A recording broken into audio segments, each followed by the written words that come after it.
Hey, I'd like to welcome you to another episode of Mission Matters. My name is Adam Torres, and if you'd like to apply to be a guest on the show, just head on over to missionmatters.com and click on Be Our Guest to apply. All right, so today I have Sean Moss-Pultz on the line, and he is co-founder and CEO of Bitmark. Sean, welcome to the show. Thank you, Adam. All right, Sean, so excited to get into today's topic. So we're going to do a deep dive into Bitmark, which is your blockchain startup, and where you're trying to really bring traditional property rights into the digital age, and we're going to talk about how you're doing that. But before we do, we'll start this episode the way that we start them all, with our Mission Matters Minute. So, Sean, we at Mission Matters, we amplify stories for entrepreneurs, executives, and experts. That's our mission. Sean, what mission matters to you? Yeah, that's actually a great way to segment even into what we do. So I started Bitmark back in 2014 with the singular purpose of bringing digital property rights into the world. So property rights are a bit like oxygen. You don't notice them until they're gone. They originally were created for land. So the ownership of land used to be just kings and queens and churches. And around the 12th century, individual people got rights to be able to own land. That became a massive asset class, as anybody that does real estate would tell you. A similar thing happened with intellectual property. So patents, trademarks, and copyrights. Again, those were things that the king and queen would grant their friends. And now we find ourselves in the digital age, but almost everything that's created or generated on the internet doesn't have property rights. And so that's why we started Bitmark. The mission, if you will, is to enable digital property rights so people can grow real wealth as opposed to just being kind of renting or leasing things. And it's a great topic, and great to have you on as an expert in this space. And before we get further into Bitmark and what you do there, maybe just give us a little bit more about your background and just kind of how you got into entrepreneurship. Yeah. So this is actually my second company, Bitmark. My first company was making an open source mobile phone. And what's the same about both of these things is that there's some problem that I stumble upon. In the case of the phone, I was working on very low-cost mobile phones in the Asia area, Taiwan, China, kind of that market. And we kept making these phones, and we were using these really weird operating systems. And I thought that somebody should put Linux on it because, I mean, the hardware capacity of the phone was already roughly what a computer was. And I was running Linux on my computer, and it made no sense why we would have such crappy things on our phones. This was back in 2006.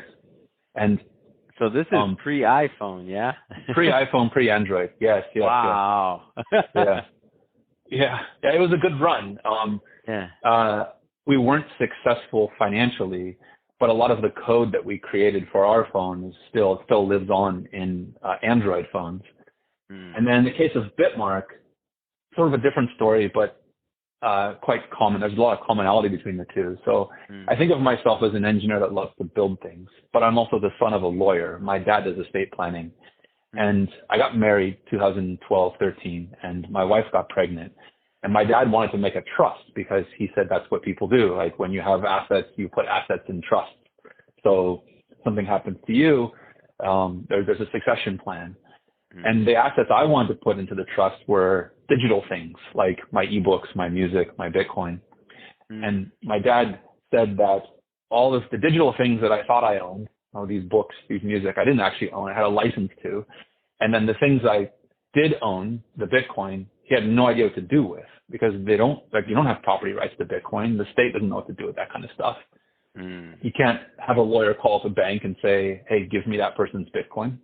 And so that was another, and this problem, like, why can't you own digital things? That was another sort of one of these moments, like these aha moments that I should start, like, I should fix that. That's something that would be a heck of a lot better future if people could create real wealth through ownership in the digital environment. Wow, what an amazing story, and what another blessing outside of the marriage, right? Like got married and then you find your next thing, right? Yeah, yeah. And you ask like kind of the entrepreneurial side. Mm-hmm. I would call myself a reluctant businessman. So I only build something if I feel nobody else is doing it and it just has to be made because gosh, I mean, it is such suffering making a company. Like it is so difficult. It's awesome. so hard. Yes, it is, and it's funny because like I'll ask, I ask many of my guests, like their thoughts on for future entrepreneurs or things or people that want to do this. And what's funny is that this is a show many entrepreneurs and executives listen to, but it's funny because it's almost like the anti-entrepreneur show. I've got people that said literally, I think what the one of the founders of Mrs. Fields Cookies was like, you have to be mentally insane or something. I mean, there all of these like answers we get to being entrepreneurs. This is definitely not the fluff show where it all works. It's all like do it so that you can live your passion and your dream. Yeah, no, this work. Like if you want to build a company, you want to make a difference, you want to go out there and add real value to the marketplace that lasts possibly generations or beyond yourself and your immediate moment in time. It's going to take work. So I love your story for that and the honesty. Really. That's refreshing. So let's go a little bit further along in Bitmark. So owning property rights, I think you gave a great example just now, which is essentially, for anybody out there's creating an estate plan and if maybe when they did originally could have been a long time ago and they didn't really have many digital assets or maybe they didn't know how to handle them or, what that looked like. So let's continue maybe with that along with that example and analogy. Like, so pre-Bitmark, it was the situation that you were in, obviously, which you explained pretty clearly. So now, with Bitmark here, like, tell us how that experience can be improved. Oh, you bet.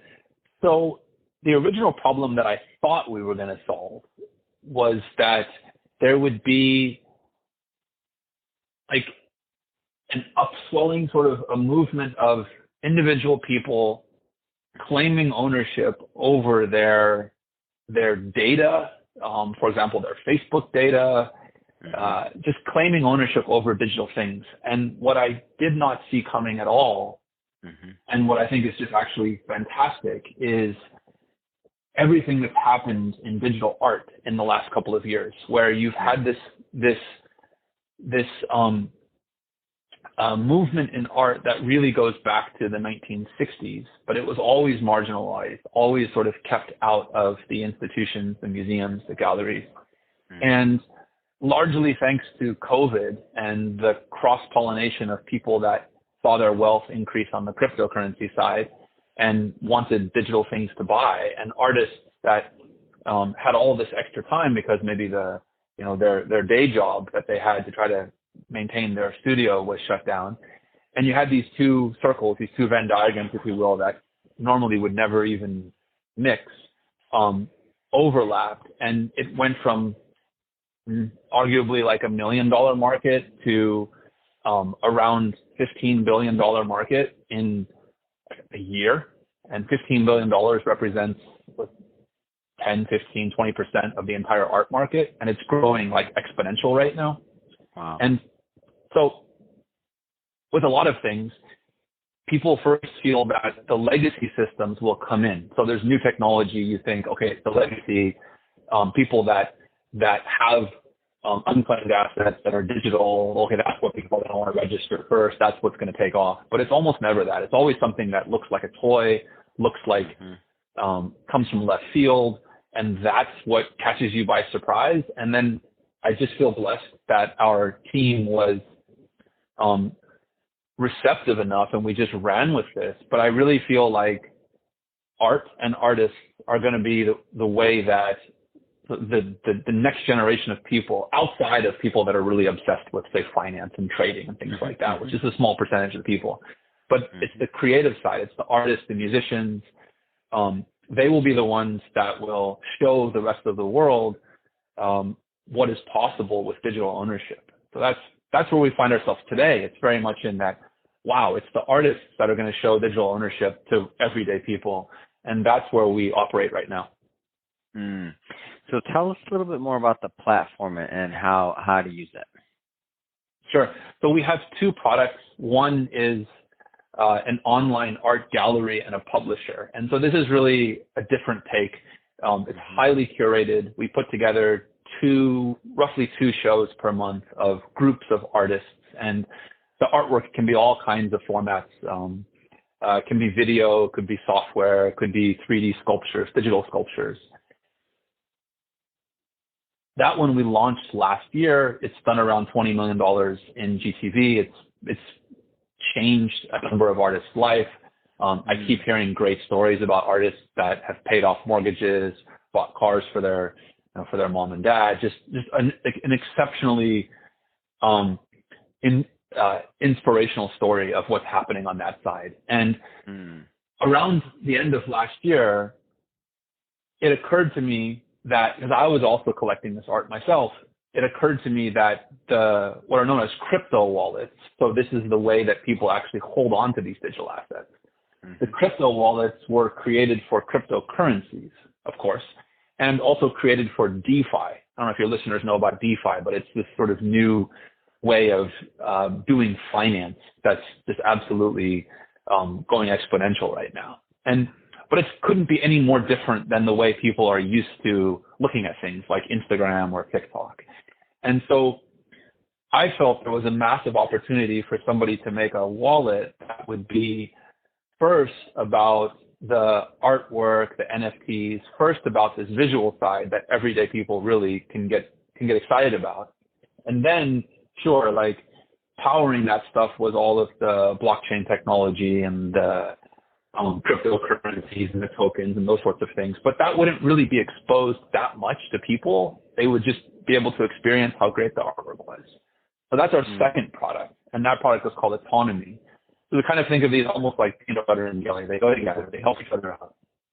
But I believe that everyday people will understand the importance of blockchain technologies through things that look like art, through things that look like creative works that are fun, that you can love. And that's the role, if you will, for this wallet we're working on called Autonomy, to help make that easy. And so on one side of this, you have, of course, the artists that are submitting their NFTs, or like give us a little bit more feel for kind of like the assets, I guess, that are held. Sure. So what it actually is it's a collection of files, and these could be generative artwork, which is really taking the world by storm right now, taking the art world by storm right now. And these are actual software that runs, and the artwork is different each time. Or they could be video files, or they could be audio. We've even done shows that are only audio. And so they take these files, and then they do something that people call minting, which is kind of a strange name for it. I mean, you mint currency. You don't really mint art. But what that does is it creates records that exist in the blockchain that can then be used to secure the ownership right to that particular artwork. And it creates a provenance, so a history of who owned it when. And it also creates links to certain files that then can be stored in this distributed file system. So you get this decentralized way of not only purchasing the artwork, but also storing the artwork. So we help with all of that. That's what it means when you go mint, when you mint an artwork. And then the collector, what they buy is some digital files, and they get a record that exists in a public ledger. And that record is almost like a deed, if you will, or a title to your home or your car that organizes the useful social and economic attributes of that thing. So the thing is the artwork, the deed or the title is the NFT. Tell me a little bit more about the user experience for the collector. Like how does that piece of it work? Yeah, we've done a lot of work on this side, and if anybody has tried at all to own digital assets, cryptocurrencies, NFTs, they'll know it's a really painful experience. You're sort of presented with... Now you know why I asked the question. There you go. I looked at your website too, autonomy.io, or one of them. Yeah. And I saw the beautiful interface, so that's why I set you up for that one. So, Good.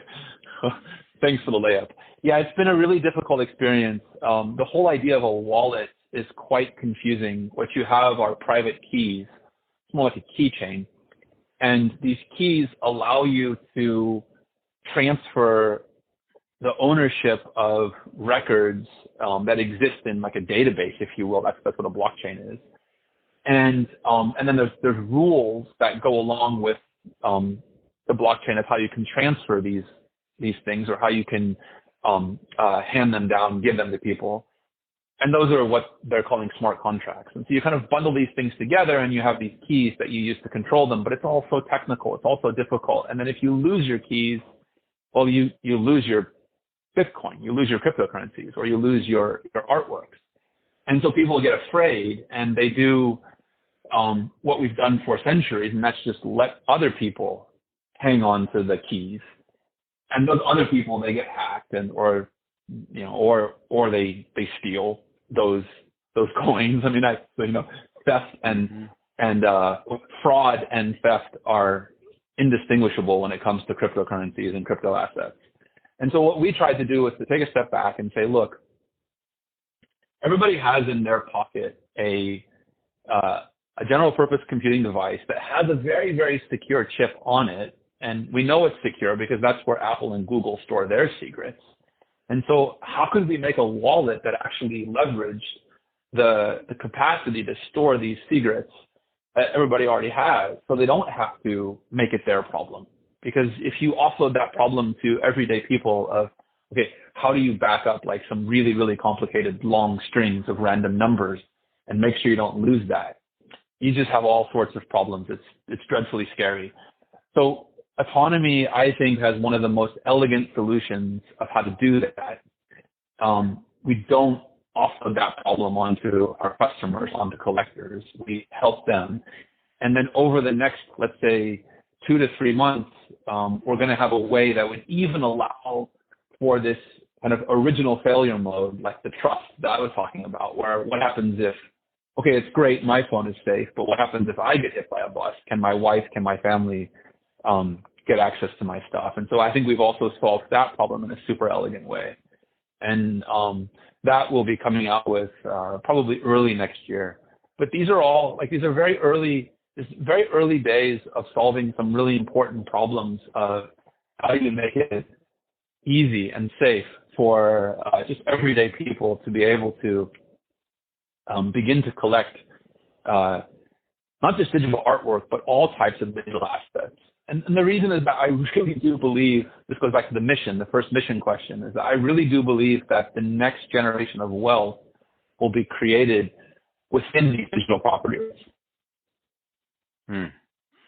Well said, Sean. And I'll just tell you, I look forward to watching the continued growth of the company and this project. And I just love when entrepreneurs find like what they're going to do next, and just their passion, that thing that just keeps them up at night. And it sounds to me like this is the one that keeps you up at night in terms of business ideas. I mean, this is what keeps you up at night, is solving these problems and figuring out how to add value to the marketplace through Bitmark and what you're doing. And it's exciting. It's exciting to me to watch this happen. That being said, Sean, it's been great having you on the show today. I just have to ask, what's next? I mean, what's next for you? What's next for Bitmark? I think we're just on the cusp of being able to really bring the masses into this space. So a very fair criticism of all of the crypto, blockchain, Web3 space is that it's been very niche and it's been very focused on financial trading. It hasn't really created much value for the world. And when I first looked at this space, when I first understood what was actually happening with Bitcoin, this idea of a global borderless monetary system, I was just absolutely enthralled with that vision. I thought it was incredible. And the reason that we started working on digital property rights is that, as anybody knows, like money and property, they always go together. Like before you can say who gets what money, it's okay, well, who owns what? And so with this idea of people owning, and even if it's something as simple as an artwork, it gets them in the door. People are excited about it. I think digital art is really the first mainstream, like true mass market use case of blockchain technologies. And I think we're just on the cusp of being able to show that to a significantly larger audience and to do it in a way that actually is easy and safe. So really, Adam, it's just iterating on that vision.